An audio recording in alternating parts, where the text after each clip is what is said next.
What is up, health enthusiasts? It's Coach Lambie here for Working Weights LLC, your guide to strength, health, and all things nutrition. Joined as always by my co-host, Dwayne Ulrich, aka Poppy Dwarrell. What's up? Today we are talking about sleep quality. Sleep quality.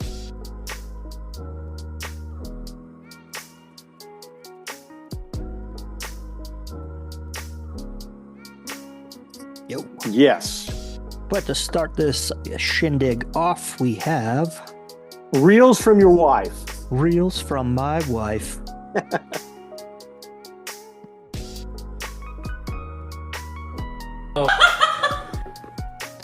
Do you think you're gonna look like yourself?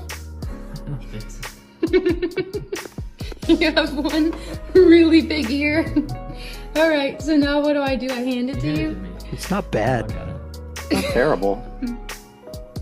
It's actually pretty good. That's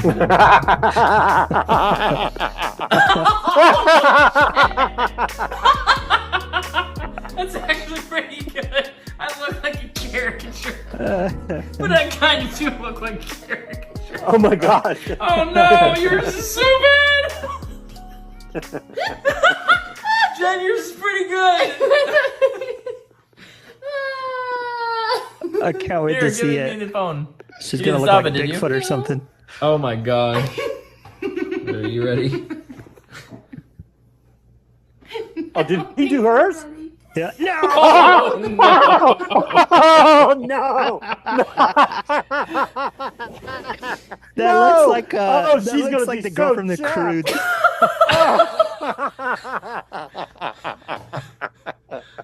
I think I did the best I could.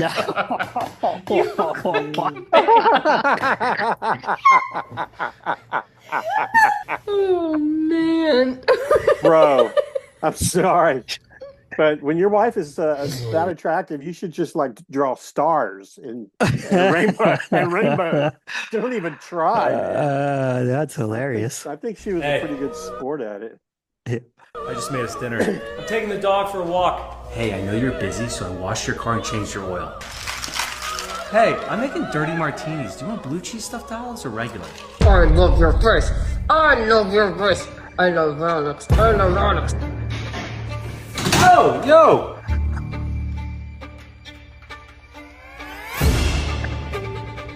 If I could, Oh! I would crawl inside of your skin and wear you. What?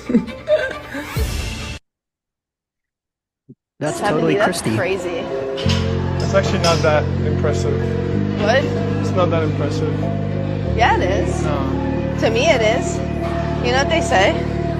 They say comparison is the thief of joy. You compare yourself to others and you'll never be happy. Oh man.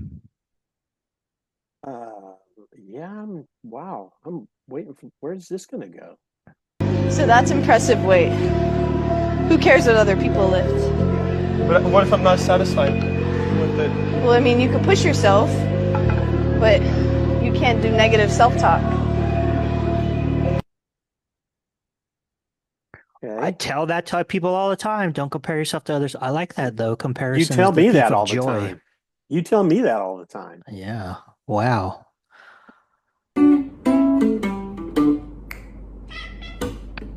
What?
That's a cool cat. I don't know what to say. I thought I knew you. You didn't get my pun? You didn't I get thought my I pun? That's a cool yeah, cat. I got your pun. I did get the pun. I did get the pun. Yes, I did. Yes, I did. That whole thing about uh, if you were a suit, I would get in you and wear you or something like that. I'm going, what? And I've heard somebody say that before. I would just wear you like a suit. Mhm. I thought, oh, dude, that's is she gonna kill me in my sleep? And you know what? Ah! Yeah, I'm sure it's meant to be endearing, but it actually comes off creepy. Yeah, it's super creepy. Like a All right, man. chainsaw. So getting into the topic of sleep. So I think Sleep. this is probably close to the top, if not the top of all like lifestyle intervention things that well, everybody I know and all the people I coach probably have the most difficult time with is getting quality sleep. Yes.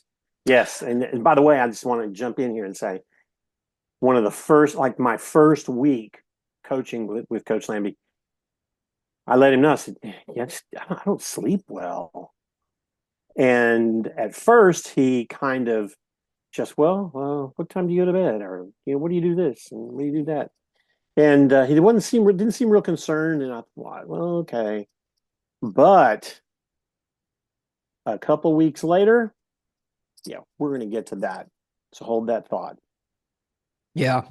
Yep. So I get asked this question a lot, and I try to help a lot of my clients do it. And, sometimes we improve stuff and sometimes we don't. But it is a question that comes up a lot. And everybody wants to know what's that one thing, the one weird trick that's going to do it for you. There just isn't one. Guys, there isn't. I've really looked into this. And the supplements that are out there that they sell, hit or miss. I will say that there's some stuff that I've taken that I would say I felt helps me. And I've recommended it to other people, and some people are like, yeah, that didn't help me at all. So as far as that stuff go, the supplements that are out there, sleep aids and stuff, it's hit or miss. And so I'm not talking about something like melatonin or the like Z sleep or NyQuil, DayQuil. They have their Z whatever. So not those things. Those would be considered pharmacological. Now there is efficacy in pharmacological interventions, in the drug interventions. Melatonin is a hormone. So, but what we're looking at mostly is the non-pharmacological stuff. So we went over two things. We did a meta-analysis and an umbrella review. Let me pull up that umbrella review. Yep.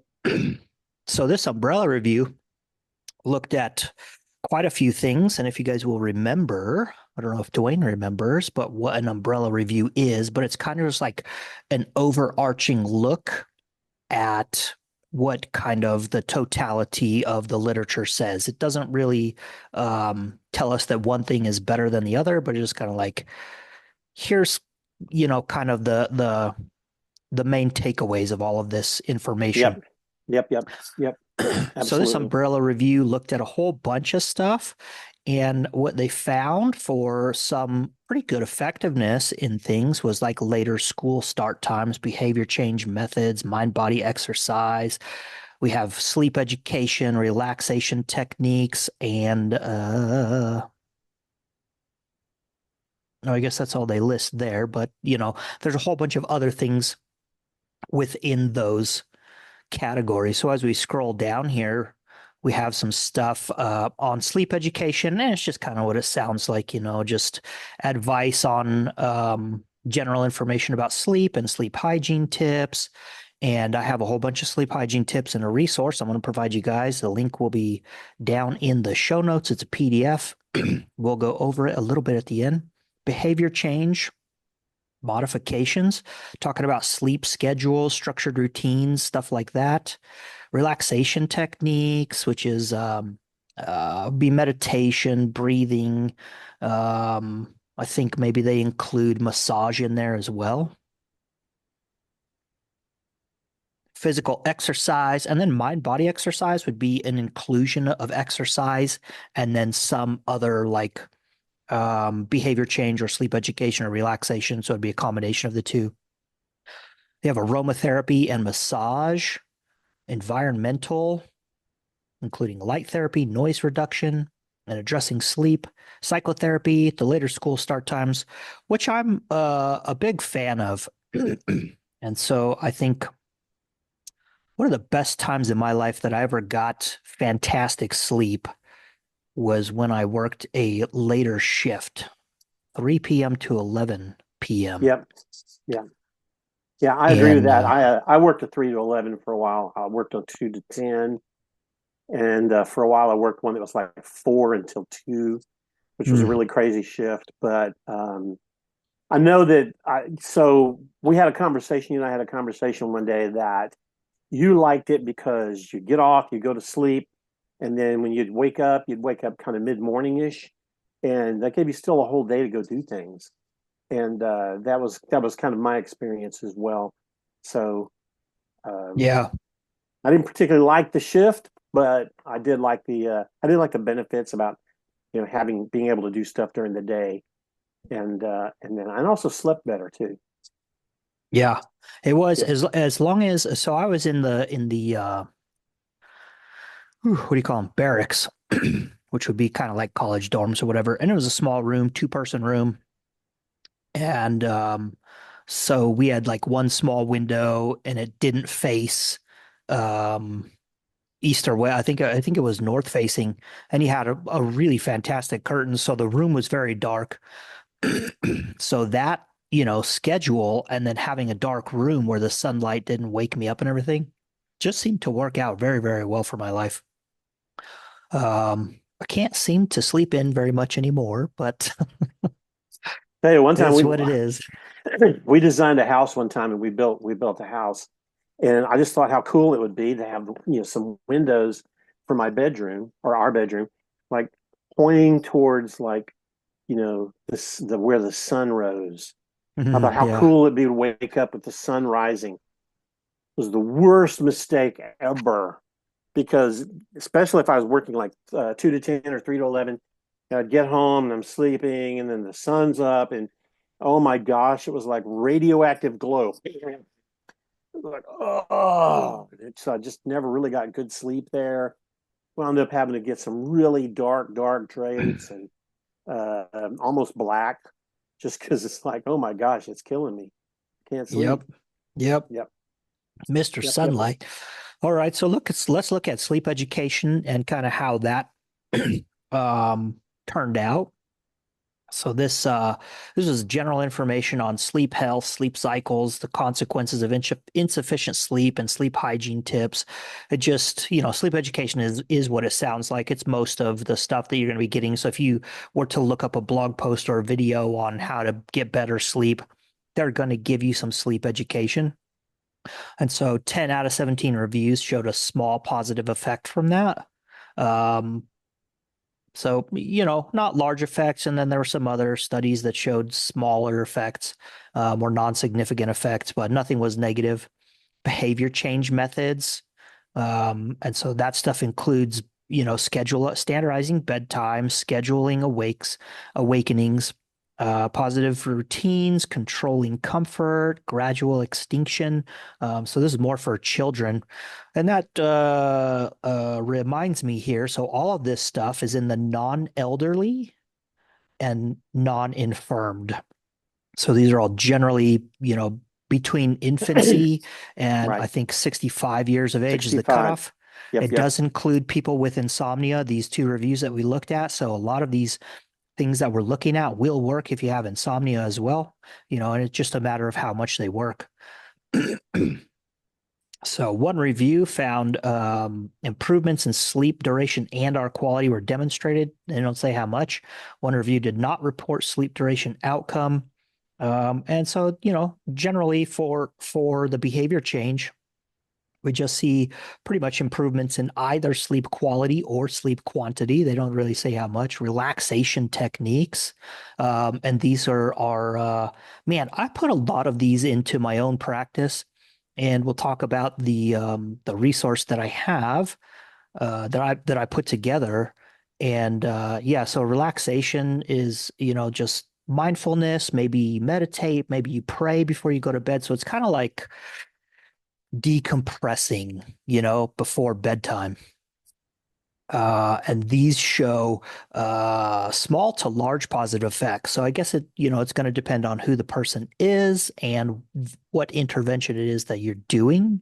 And the strongest evidence in this category is for listening to relaxing music, supported by a meta-analysis. I listen to music every night when I go to sleep. Physical exercise. So our other meta-analysis that we looked at, we're going to talk about this. We're going to talk about the number one thing. We're going to get to it at the end, folks. So you got to stick around through the whole thing. The number one thing that improves sleep quality.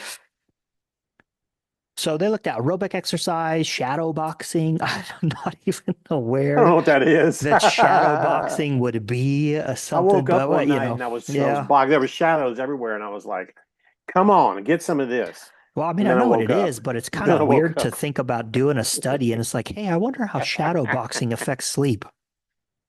Anywho, That's Pilates crazy. and other low intensity exercises. And so those found,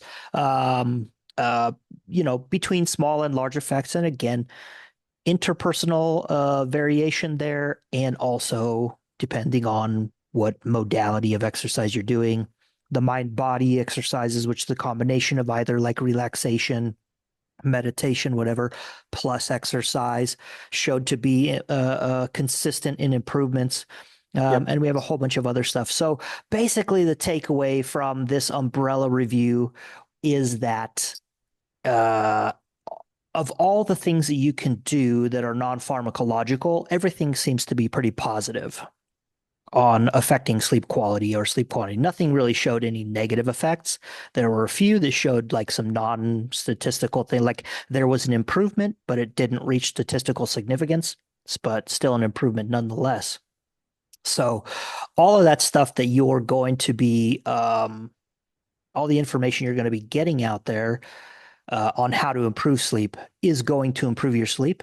It's really going to depend on what works for you. Share some things that work for me. And yeah, so you just have to try different things. Some things are going to have better effects than others. Some things won't. And not to discount combinations of those things. Mm-hmm. And by the way, I wanted to throw something in a while ago and I didn't do it, but so like we said, all of this is on non-pharmacological. What's the word I'm looking for? Non-drugs. Non-drug techniques. And while some people ultimately maybe need some kind of pharmacological or pharmaceutical intervention, there are a lot of side effects that most of the sleep aid medications have. Some people are okay with it. Some people aren't. Some people don't have any side effects. More people do than don't. The studies that I've looked at, I know that as my wife is a medical professional, she has prescribed things for people. She herself sometimes has difficulty sleeping. She has used pharmaceutical interventions before. They were terrible. She could sleep, but she woke up and she didn't really get rested. Another thing that's a lot of people report on pharmaceutical interventions there, pharmacological interventions, are like really crazy dreams. You wake up disturbed and just so there's a need, there's a time and a place, but for most people, the things we're talking about here, non-pharmacological sleep techniques and sleep helps are way better across the board. Yeah, I concur. I think reaching I'm so for excited that you used that word. concur. I concur. Yeah. I think the sleep aids where you're going to be taking a drug, primarily is going to be like Benadryl or something like that. That's going to be Yep, the yep, thing that puts you to yep, sleep, yep, or the melatonin yep, stuff. yep, yep, yep. If it's getting to the point where it's really starting to affect your health, that may be something that you need to do temporarily to intervene. And then, of course, you need to probably go see your doctor about it. So more or less what we're going over here is just the general state of fatigue and like not feeling rested after a night's Yes, sleep yes, that the majority of the population is discussing. So, yes, there absolutely. are times where a drug related, or not drug related, a drug sleep aid, a pharmacological sleep aid will be needed and appropriate. Right. But you probably should be working on some of these other things in your Absolutely. life before just turning to those things. Yeah, absolutely. I didn't mean to regress, but for those that maybe just tuned in or maybe they just weren't paying attention, I just wanted to throw that out there. Yeah, So, yeah. Yeah. So let's get to this meta-analysis. So we looked at an umbrella review. We have this meta-analysis, systematic review, and network meta-analysis of randomized control trials. And so this one talked about this locomotive syndrome. oh, yeah. Um, Wow. yeah, Wow. after some reflection, I'm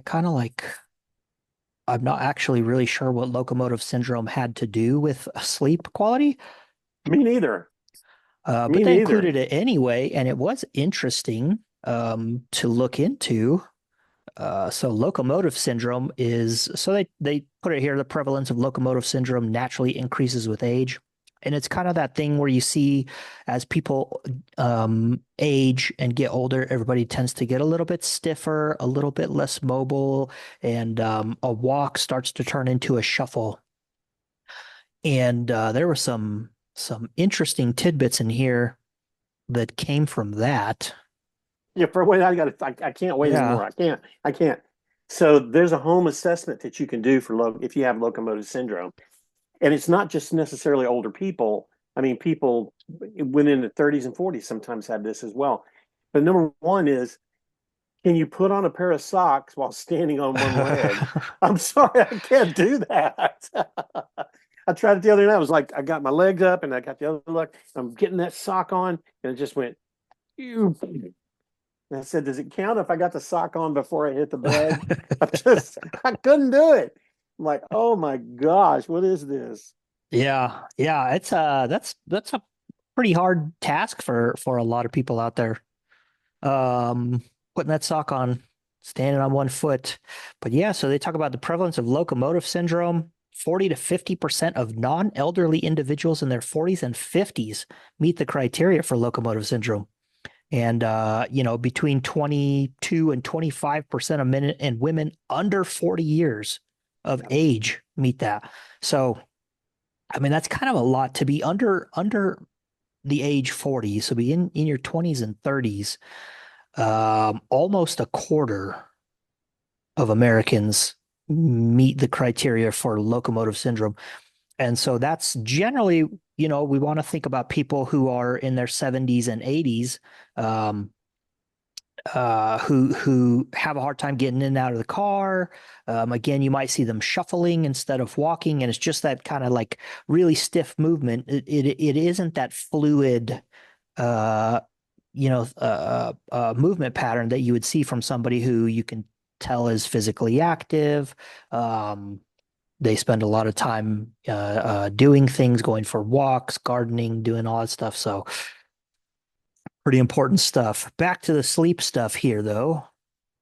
What did we find? What's the number one thing that improved sleep quality? Resistance training. That's right. Lifting That's some right. weights. Resistance training. Absolutely. Most effective intervention for improving sleep quality in non-elderly individuals. So again, in this one, they looked at a whole bunch of stuff. A lot of it was exercise related. They did look at some nutritional intervention. Now, again, the nutritional interventions that they looked at, the ones that are being done in the control trials, are not the use of supplements. It's whole diet nutrition related stuff. So we can see here from Hudson 2020, they would just looked at the dietary guidelines for American protein food group, animal protein foods to provide. Right. So the another one looked at Midori Mushi powder consumed twice a day. So I guess that would be kind of a supplement. And some other things. So, they have yoga, walking meditation, aerobic exercise, some lifestyle modifications, move, eat, and sleep, weight loss intervention. Looked at a whole bunch of stuff, but biggest takeaway here, right up here at the top, resistance training. Look at that effect. Right. So this line right here in the middle, this 0 line, that would be our null line. And we can see all these different interventions. And so basically everything had a positive effect, right? Skewing off to the left there favors the intervention. But I forget what NUTPA and what these abbreviations are here. You might say down in here. Physical activity. PD, placebo. Oh, by the way, nut. while you're looking Placebo, for the yeah. nut, you're looking for the elusive nut there. The for those of you that are just listening and not watching, the confidence interval on resistance training is microscopic compared to everything else. That's significant, by the way. Yeah, very tiny. Oh, nutrition. Nutrition, that's that it. is nutrition. So you have resistance training alone, physical activity, which just counts as general physical activity, so just walking, being active during the day.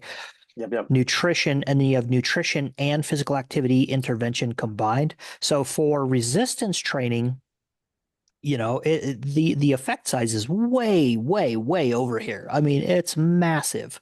Yeah. 3.5, so almost 350%. Improvement there. And then the nutrition intervention, that one has some pretty small confidence intervals too. Yeah, exactly. And so what they, found here is that it does seem like nutrition alone has a pretty marked effect. Resistance training alone had a pretty marked effect. But when you started combining things, so resistance training with aerobic exercise, didn't really seem to have an added benefit. And we can see the nutrition plus the physical activity.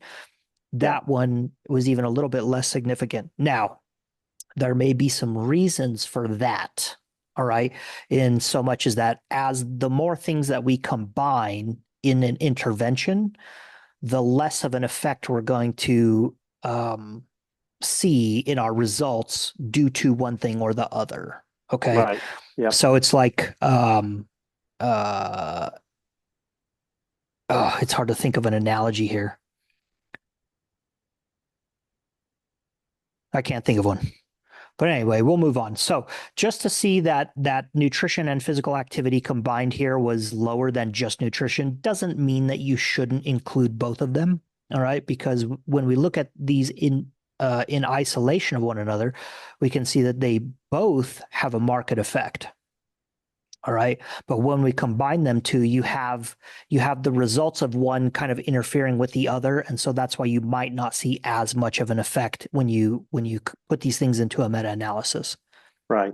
So early at the beginning of the podcast, I said that I had talked to Coach Lambie about, hey, I don't sleep well. And he was like, okay, well, what do you do? When do you go to bed? What does your day look like? What are you eating?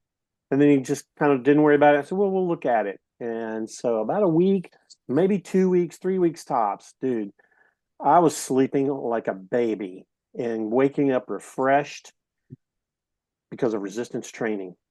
That was the key. So I gave you that little clue at the beginning, let you hang there for a while, and boom, there it is, resistance training. Before you say anything, Coach, I also wanted to point out that because one of the interventions there is like yoga. But did you see the confidence interval on the yoga? It was huge. So maybe it has some help, maybe it doesn't. It's it varies. Yeah, it certainly has a benefit to somebody. And again, like none of these things showed showed a regression in sleep quality or sleep Absolutely. quantity. Right. Everything had some amount of improvement. So it's going to be dependent on the individual person and what those things, do for you. So I want to get into this resource that I created. Now I call this my Better Sleep Protocol. It actually isn't a Yay. protocol, but when you put the word protocol on something, it tends to elicit more adherence. There's more I'm buy-in when impressed. you see protocol. I'm impressed. I'm going to download that and show it to everybody. Yeah. And so my disclaimer here, this is intended to help you achieve better sleep quality and quantity, not the best sleep of your life. Okay. That's not what I'm saying this is going to do, but might help you get better sleep. Ugh. What's going on with that? So there's some great graphics on there too. For those of you that are listening instead of watching, great graphics, a beautiful blue background, like the moon is yellow. I'm refreshed already. Let me see. Let me reload it.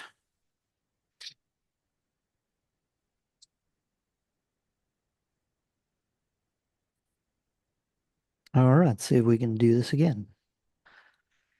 All right, and then our protocol instructions work on 1 phase per week. Now, of course, the more things, probably, and this is just my own personal feeling about it, but the more things that you do to help you get better sleep, you're probably going to increase that quality of sleep that you're getting. And some things are going to affect sleep quality, some things are going to affect sleep quantity. And so you're going to have to do as much as you can to help either one of those things.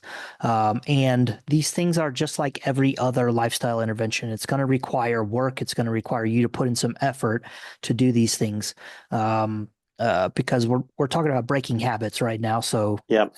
Right now you have certain sleep habits that you're accustomed to, and it's going to take a little bit for new habits to become your primary go-to, right? So we can see the phases here. Sleep schedule, kids, partners, pets, lights and noise, snoring, supplement hacks. And then I haven't really looked up anything on snoring, and I'm actually pretty surprised that the meta-analyses and the umbrella review didn't look at snoring devices or snoring interventions at all. But that's a big one, man. If you snore, you need to do something about it. Yeah, there's a lot of different things that you can do there. We've talked about it before, Coach Lambie and I. And I've actually used a couple of those techniques and those possibilities there. One is a mouth guard thing that I wear semi-regularly, and another one is like taping your nostrils. And that sounds weird, but we're not going to spend a lot of time on it, but that kind of helps your nostrils stay open. I snore. There, I said it. I snore. And Yeah, I snore too. And my wife wants to, she's like, "You're going to wear that thing." Okay, baby. Yep. So, but so there are things out there that can really help you a lot, however. Yeah. So as I was creating this protocol, I introduced a whole bunch of these things. So not all of them, but a bunch of the things that we saw in the studies that we looked at, I started introducing those into my life one by one, and I started recording my sleep. Now, I recorded my sleep on this app here. Let me change the way I'm doing this.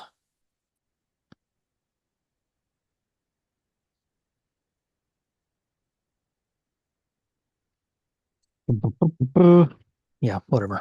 Can you see this sleep cycle? Yeah, I can. Okay. Yeah, absolutely. Yeah. So this is the app that I used, and you turn it on when you lay down to go to bed, and it will record you through the night. So it'll pick up noises, it'll hear you snoring, and it'll give you a breakdown of it in the morning when you hit stop. So stop recording my sleep pattern, and it'll analyze stuff, and it'll kind of give you a sleep score. And so as I used it, my sleep score was pretty low. I think it was in the 60s.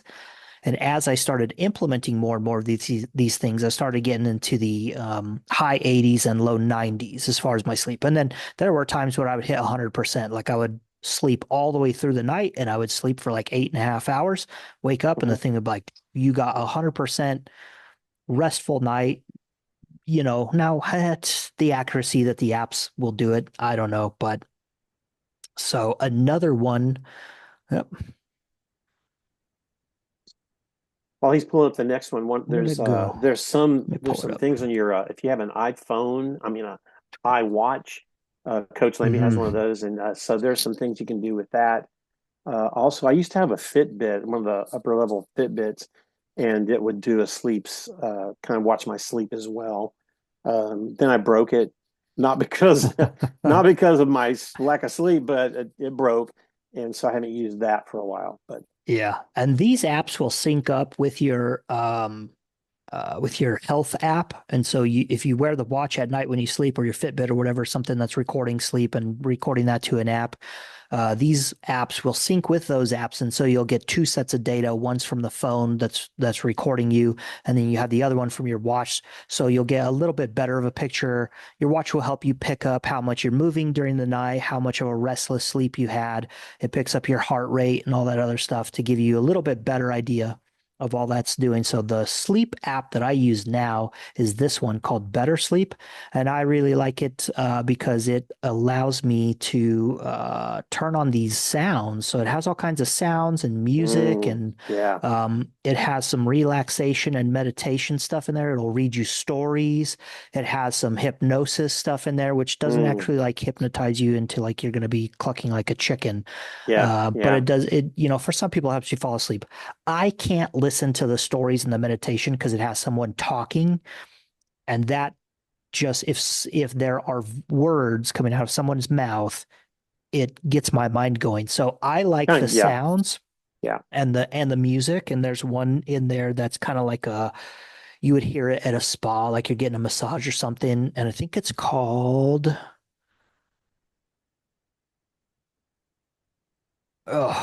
man, I forget what it's called now. Well, while you're thinking about that, the voice thing, the kind of guided meditation thing, the voice thing kind of creeps me out. Always has, and especially if it's a dude. I don't want a dude talking to me while I'm trying to go to sleep. It just kind of freaks me out. And also, I'm not really excited about listening to things like Tibetan bells, or that kind of creeps me out. But there are a lot of great sounds that are proven that can help assist you to sleep. White noise, ocean sounds, which has a lot of white noise within it. Coach Lambie is going to tell us a little bit more about that. I just had to jump in though. Yeah. So the one I like is called Emotional Release. I don't know if you can hear it. Nope, not yet. Maybe I'll get really get close to my screen. Nope, no, I got nothing. Phone's in. I wonder why all these device things don't do that. All right, so the one I like is called Emotional Release. It's just very mellow. I think it's probably mostly keyboard, but there's no start and stop of like an individual pluck of a string or a fingering of a woodwind instrument or something like that. And there's no percussion.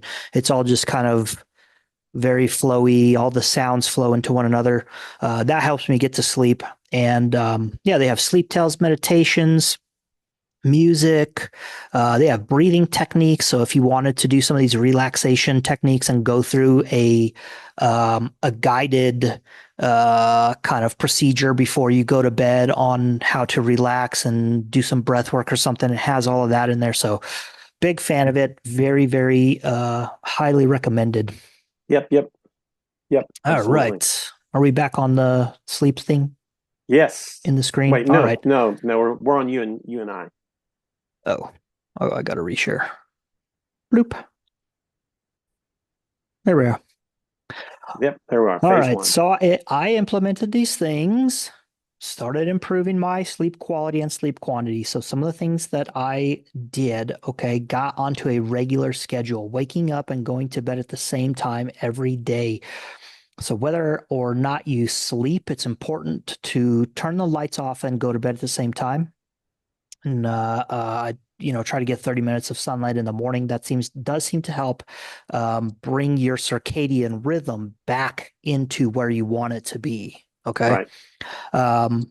Now there is something that I have learned that I probably need to update here is if you go to bed, if you go lay down, turn all the lights off, you're getting ready to go to bed, and you lay there for a while, like maybe 30 minutes or so, and you are just wide awake, you should probably get up and leave the bedroom and go into another room and do something that will promote you falling asleep. But you want to get into the habit of making the bedroom the place where you go to sleep. If you go in there and you lay down, you can't go to sleep, you get on your phone, that starts to become the habit and the pattern, right? Yeah. Try to go to bed a little earlier. Man, all the people that I talk to, and they said, man, I just get terrible sleep, blah, blah, blah. And I'm like, what time you go to sleep? It's usually like 10:30, 11. Midnight. Yeah, and they have to get up early, like 6 a.m. Yeah, and while Coach Lambie's taking a sip of his coffee there, just so you know that some people think, and I used to think like this as well, because I worked a lot, and I was like, I can get by on like 4 hours of sleep, or my average was 5 to 6 hours of sleep, and you think, oh yeah, I can do that. Yeah, for a while until you have a massive heart attack. Yeah, I mean, those two aren't necessarily associated, but it does have a definite physical effect on your body. Your body needs at least 6. And they always say, oh, you need 8 hours of sleep. I used to hear that all the time. You do. And Coach, you have that written there, don't you, where like an hour of sleep is worth an hour of sleep before midnight. Yes. Every hour of sleep before midnight is worth 2 hours after. Yeah. Yeah. Yep.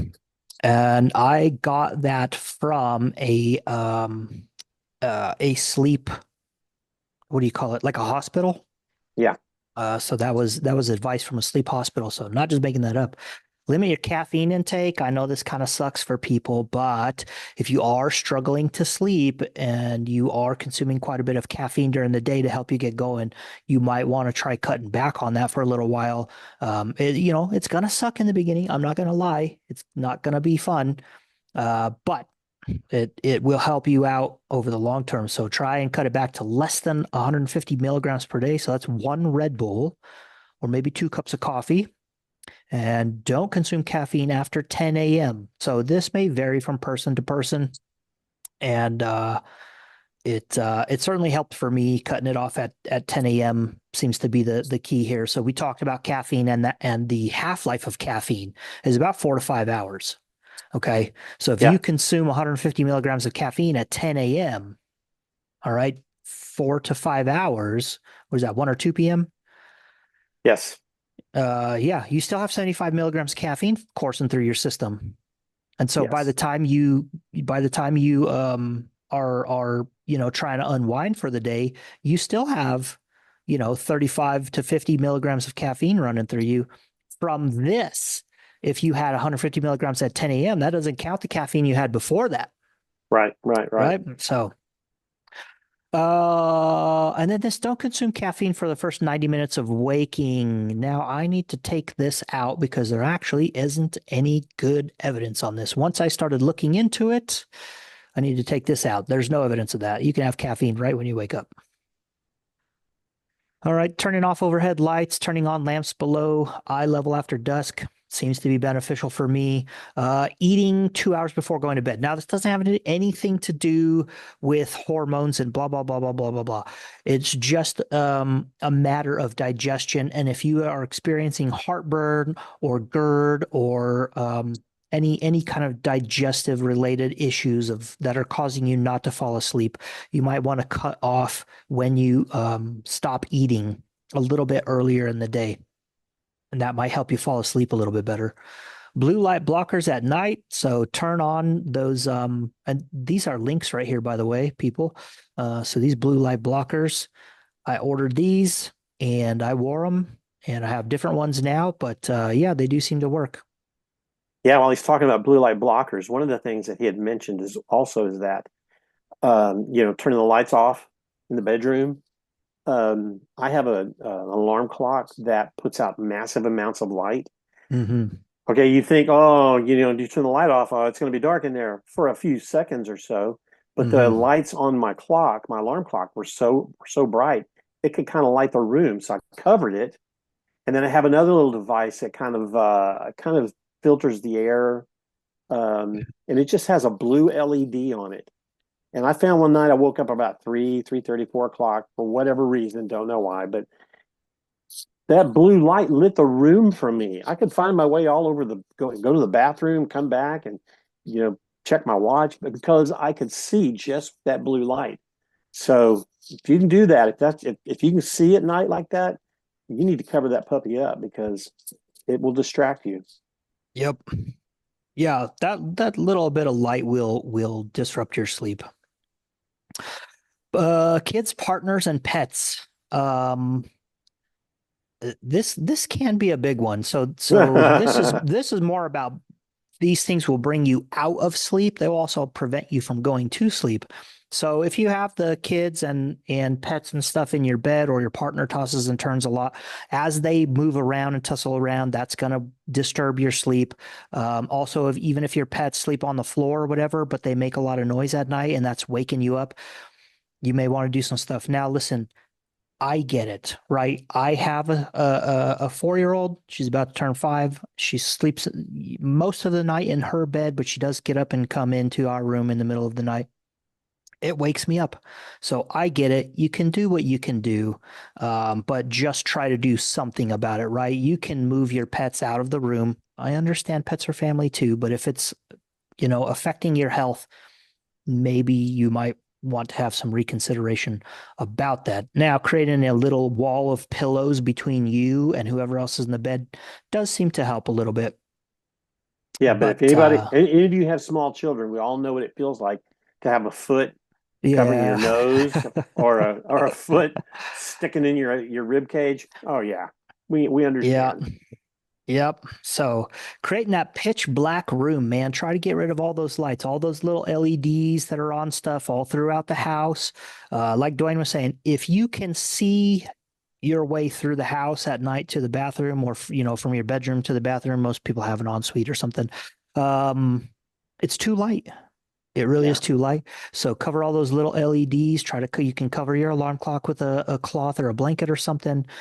Use blackout curtains to prevent the outside light from coming into the bedroom. You can also wear an eye mask.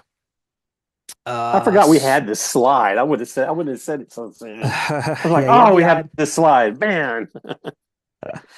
There's this eye mask that I wore. It's padded. It's nice. It's silky and feels real great. So the thing that I am wearing now to help me get to sleep is this Renpho eye massager. And this thing's fantastic. Brother, let me tell you what, it massages and it has heat. It also plays a little bit of music. I usually turn it off and I'll listen to the app there, but Did you click on it yet? I don't see it. oh shoot. This is the problem with the screen sharing thing. It's okay. So while you're looking for that, this thing's amazing. I've already checked it out. I showed it to my wife. She's like, "You're buying me that. You're buying me that." Because again, she has a little trouble sleeping sometimes, and this is one of the things that I think will really benefit her. Oh, it's phenomenal. So we got this thing. So Christy got it, and we were sitting on the couch one afternoon. It was like middle of the afternoon. We're watching TV with Cynthia or something, and I put that dude on my face. Man, I was out in like 5 minutes. It only goes for about 15 minutes, but yeah, that's it right there. Renpho. I don't make any money off of these Amazon links either, so Yeah, the key word for my wife was it massages. It massages. Like, yeah, it yeah, massages. Oh, the you're massage buying and the me. heat, You're it's buying me that. fantastic. Yeah. Oh, it's beautiful. Yeah, so remove the screens from your bedroom. Get rid of the TVs. If you find yourself getting on your phone or your tablet a lot, you need to put those outside of the room. All right. So try to create the environment for sleep, not for entertainment. All right. If you want to Yes. get on the Yes. thing, leave the bedroom, go to the living room, get on your Yes. device. When you're ready to Yes. go to bed, Yes. go back into the bedroom. Yes. This is the thing that I get the most push out of anything I recommend anyone. everything. This is the one I get the most pushback. Remove all the clocks from your bedroom.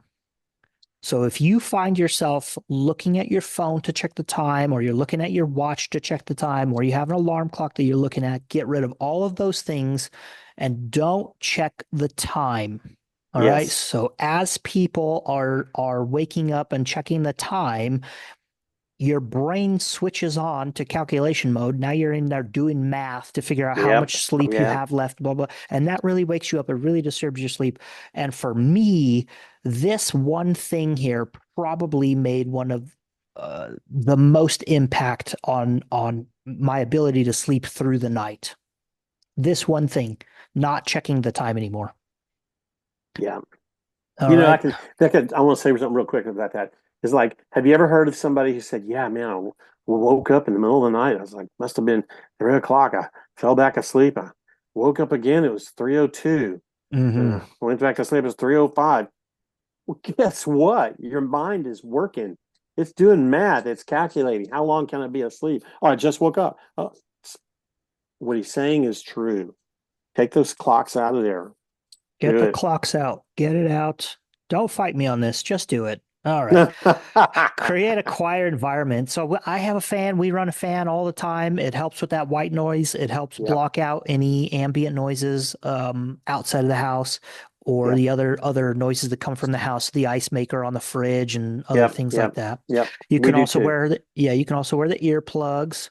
So I have a link here for some fantastic earplugs. These fit deep inside your ear and you can roll over on your pillow. They don't hurt your ears if you're laying on them, all that stuff. I really, really like them. Again, the snoring. If you snore, try to do something about it. Now, there's all kinds of devices out there. I've tried a whole bunch of them. I couldn't do the mouth guards and all that stuff. I even wore the one that like goes on your head and you put a chin strap around your chin. Yeah, I can't do that. It just wasn't working for me. So what I found that's effective that reduced my snoring is I use mouth tape and I use the nasal strips. And that has reduced my snoring. So I used to be a pretty loud snorer, loud enough that I actually did a sleep study to find out if I have sleep apnea, and I have mild sleep apnea. I would like to get a CPAP, to be honest with you. If Mhm. you snore bad enough, like get a CPAP, just do it. Everyone who has had sleep apnea or poor sleep because they snore so terrible, and then they get a CPAP. Oh, the positive reports that come from that are astounding. All right, so if you're concerned about your snoring, or anyone has ever mentioned to you that you could wake up a sleeping giant, you may go here, check out this Stop Bang questionnaire, fill that out, talk to your doctor, maybe get a sleep study going, get yourself CPAP, and eliminate all that stuff. You're gonna feel a whole lot better. All right. So if you snore, do something about it. Find some way to take care of that. And then, here. So in those reviews that we looked at, so aromatherapy was one of the included things in the relaxation techniques. I do like to use these essential oils in the essential oil diffuser. My dog is going crazy outside. And so one of the things that I do like is blue tansy. Blue tansy. It's a bit expensive, but I'll tell you what, the first time we got blue tansy, it was recommended by someone. We put it in the diffuser and I was sitting there in bed reading a book and the lights were all on. Christy was still getting ready to sleep and I'm reading the book and it hit me from across the room and I was like, oh, you know what? That actually does smell pretty good. And that's the last thing I remember. I was out. That was it. All I told right. my wife that. She's Yeah. like, we're getting some of that. It's pretty good stuff. It's pretty good stuff. All right. Supplements and hacks. Now, I saved this for the last because again, there just isn't a whole bunch of good evidence on any of the supplements and to the exclusion of melatonin. Now, the way to use melatonin is not to take melatonin right when you're going to bed to try and help you sleep. Melatonin helps you to fall asleep. So we want to use melatonin to create that circadian rhythm that you're looking for, okay? So when do you take melatonin? You want to take melatonin about an hour before you're going to go to bed. right? So what time do you want to go to sleep? Take it an hour before that. And then that 30 minutes of sunlight when you wake up, between those two things should help you start to move your circadian rhythm from where it's at now to where you want it to be. All right. Yep. So that you're actually getting that sleep in the period that you want to be sleeping. Chamomile tea. I have chamomile here just because it's a common sleep tea. You can drink any tea really, as long as it's not highly caffeinated. I use the chamomile. Yeah, chamomile's good. I also like the Sleepy Time tea Mhm. from whatever brand. It's got little bears on it. You can take some glutamine or some L-theanine 1 hour before going to bed. These aren't weird things. Those are just amino acids, okay? There's parts of protein. Weighted blanket, help you sleep better. Reducing room temperature. Sleeping without a pillow. I get a lot of fight on this one too. Yeah, it will take a while to get used to that, but sleeping without a pillow has been a huge improvement for me, not only in my shoulder mobility and stuff, but also my snoring. If you have a big pillow and your neck is all cranked forward and you're closing off your esophagus here, that can cause you to snore. That can cause some disruptions. All right. So sleeping without a pillow, a lot of pushback on that, but I'm always going to recommend it. And then this haptic function for helping your partner to get better sleep too. If you wake up before your partner does, and you have an alarm clock that goes off, and it's waking everybody up in the house, you're disrupting everybody else's sleep. Right. So a lot of the smartwatches will have a haptic function. They vibrate. You'll know when you get a text message or whatever. So you can turn that function on where there's no audible alarm. It's just vibrating on your wrist. And you can also find haptic alarms. So there are alarms you can put under your pillow or under your mattress that will just vibrate when they go off. Some of those can get a little rowdy and it can wake the other person up. So yeah. I do like the watch a little bit better than anything else, but be considerate of everybody else who's trying to get sleep too. Yeah. So the thing about the weighted blanket. So I just want to add something to that. I've been doing some reading and trying to find a study or something that can prove what I'm about to tell you. But I'd heard this for a long time, and my wife accuses me. You could just fall asleep like that, which isn't always true. But one of the things that I do is I do like a heavy blanket, and I'll pull the blanket and those covers up right around my neck, like just right here to tuck in. And there's just something about the heat and about that weight around your neck. Not like somebody's choking you out or something, but there is some causal effects there that cause you to relax quicker. And I think you'll find that makes you go to sleep a little bit quicker too. Yeah, having that weighted blanket helps. The aromatherapy, the essential oil diffuser, yes, all that stuff. So all of this stuff helps. Everything helps, but again, it is a lifestyle intervention. You are going to have to do a little bit of work to make these things actually stick and to actually start reaping the benefits from them. Yep. Be intentional. Be intentional. So the more effort you put into getting better sleep, I think the better sleep you're going to get. Absolutely. All right, man. I think that about does it. Was there one more slide? I thought there was one more slide.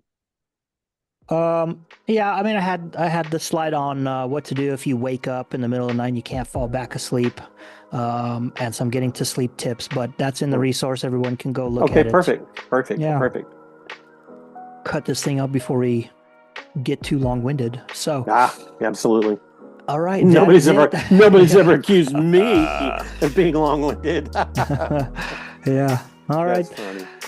That's it for sleep, people. I hope you put some of these into practice in your life. And then, so as far as nutrition goes, so what I have found nutrition-wise is that if you tend to have your carbohydrates a little bit later in the night, and there are certain carbohydrates that do seem to be a little bit more beneficial than others, having carbs in the evening does tend to help with improving your sleep quality and everything. So if you're having a big fat meal at the end of the day, where it's just like a greasy ribeye with buttered potatoes and all that stuff, you may find that you don't sleep very well after those meals. So just something to consider. Absolutely. All right. Well, hope somebody's mind was blown. I hope you guys get something from this, and we will Good catch you deal. all next time. Coach Lambie and Dwayne out. Night, night.